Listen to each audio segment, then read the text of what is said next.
northeastern horn of Africa, now a Somali inhabited territory. The oldest indication of Stone Age human habitation was evidenced with the discovery of Herculean stone blades and flint tools discovered in the vicinity of Hargeisa and in the caves along the Golis escarpment, dating back to roughly 12,000 years to 40,000 years ago.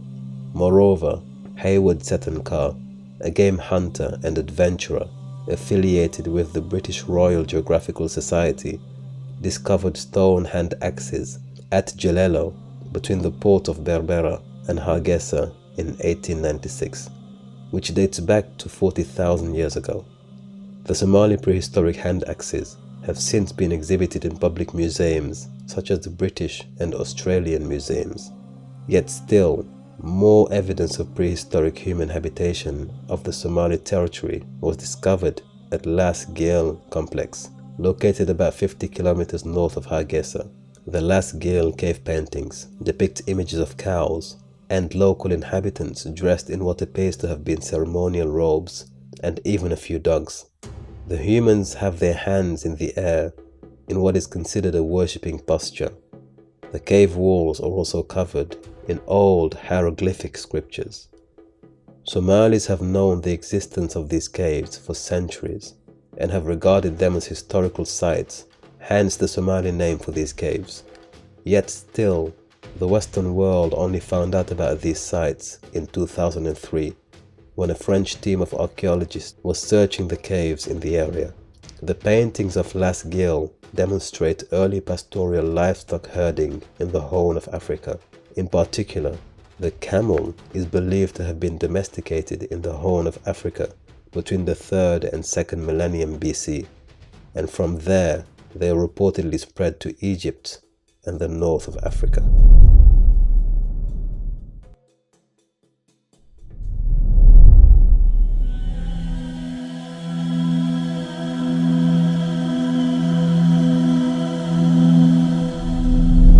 Prior to the advent of Islam in Somalia, its indigenous population are believed to have adhered and practiced a complex belief system which comprised of various entities who were all governed by a single all-powerful deity called Ebe, who is also referred to as Waq, from whose name the ancient religion draws its own name, Ebe Waq.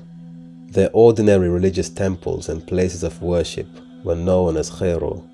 However, for more ceremonial events, the ancient Somalis would attend the Talo, where important rituals were conducted under the guidance of a priest known as Wadad. With the scarce historical documentation still extant and available to researchers in this area, we can outline a basic overview of the ancient spiritual hierarchy upheld and venerated by the ancient people of Somalia. The religion of Ebe Waq is said to have been comprised of the following key figures. Above all deities and entities in the religion of Ebe Waq was the mighty Waq, who presided over the affairs of humanity. It was he that the ancient people of Somalia venerated above all others. They attributed to him the creation of mankind for the sole purpose of praising and venerating him. According to classic Somali legends, he lived in the heavens, and whenever nomads successfully prayed for rain, it was known as Barwako, which researchers have loosely translated as God's rain. The identity of this Somali deity is also believed to have been synonymous to that of the ancient Cushitic sky god. Besides Waq himself, the ancient people of Somalia also venerated the Ayanle, who are believed to have been good spirits who acted as mediators between God and human beings. The Ayanle were also held as auspicious mediators and conveyors of blessings. In biblical terms, these could be comparable to angels sent to guard over humanity. Also somewhat comparable to the angel of death was Hor. He was believed to have been the messenger of destruction and was commonly depicted in the form of a large bird. Some historians have drawn comparison to the ancient Egyptian deity, Horus, whose name also bears a very similar resemblance to that of Hor. Finally, the ancient religion of Ebe Waq incorporated the concept of divine retribution, justice, and punishment for the evils committed by mankind. The conveyor of such retribution and punishment was known as Nidar, also known as the righter of wrong. Nidar was ultimately venerated as a protector and champion of the oppressed. Although Ebewak was one of the prominent religions practiced in ancient Somalia, there are indicators of other religions having been practiced in the region prior to the arrival and spread of Islam in the 7th century AD. For example, members of the Yiber clan often claim to have direct ancestry from the Hebrews who had migrated out of Egypt during the Exodus and were subsequently scattered throughout the Middle East and in parts of Africa, including Ethiopia, Eritrea, and Somalia. Recent historic studies partially support this claim, as some of the early settlers living along Somalia's southern coastal cities, such as Mogadishu, Bosaso, Bormama, and Borko, may have indeed practiced early forms of Judaism, as was the case in neighboring Ethiopia and in Yemen, as well as in certain regions of mainland Arabia, long before the advent of Islam.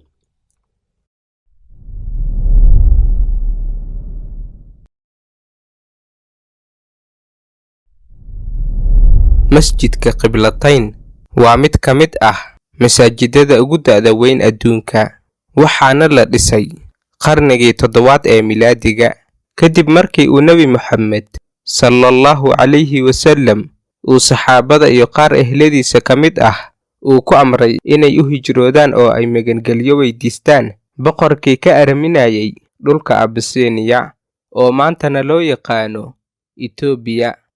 Hijradan waxaa loo yaqaanaa hijradii ugu horeysay. Masjid Qiblatayn is one of the oldest mosques in the world and was built in the 7th century CE following the migration of Prophet Muhammad's community on his instructions for his disciples and some members of his family to seek refuge with the king in Abyssinia, which is modern-day Ethiopia. This migration is known as the First Hijrah. Though it is certainly one of the earliest mosques built during the lifetime of Prophet Muhammad sallallahu alaihi wasallam, it remains unclear as to whether it was the first one built in East Africa, as there are similar mosques built by the companions of Prophet Muhammad in Eritrea, which also date back to the same century.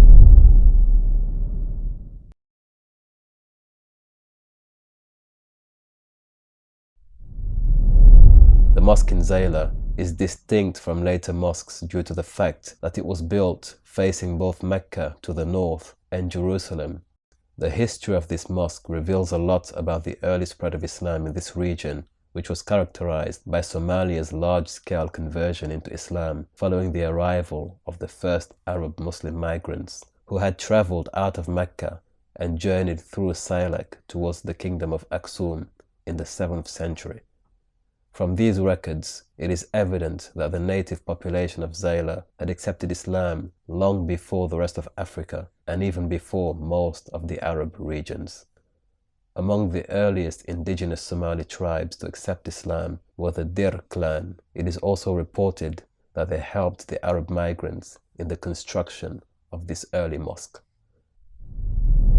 Though now mostly in ruins, the prayer direction towards both Mecca and Jerusalem still remain visible. There are also a few other features, including the arch on the right, 2 square windows, and a few columns with the rosettes intact and a bent minaret.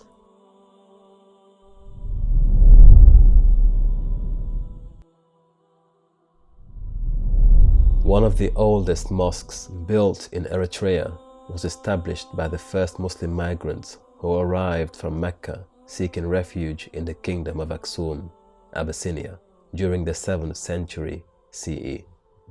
These Arab Muslim migrants established a few mosques on their way, most notably Masjid Qiblatayn in Zayla, which together with Masjid as-Sahaba in Eritrea can be considered to have been the first mosques built during the lifetime of the Prophet Muhammad sallallahu alaihi wasallam. Eritrea's historic mosque is located in the eastern region of Massawa port, making it the closest mosque to the Red Sea from mainland Africa. It can therefore be concluded that the local inhabitants of this region may have encountered the message of Islam before anyone else on the continent. Evidence of this is apparent in the fact that the mosque points towards the first Qibla in Jerusalem, at a time when the Muslim community used to face only that direction in prayer, before permission was granted to turn towards Mecca instead.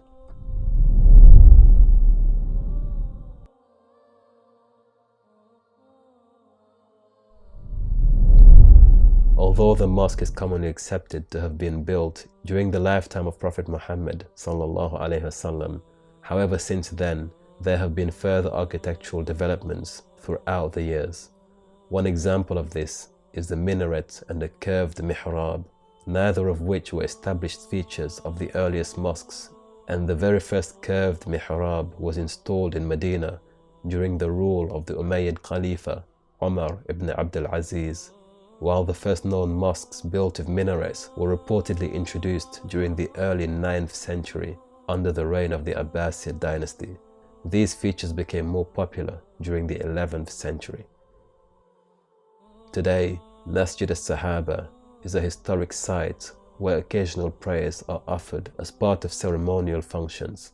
The mosque maintains its simple structure with its mihrab and 4-stepped mimbar.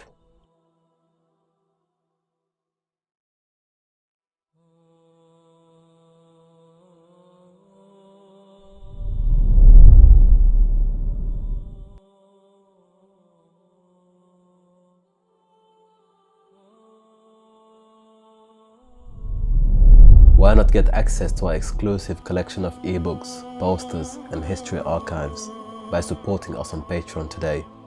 Get your Ilm Pass for as little as $1 per month and help us make history.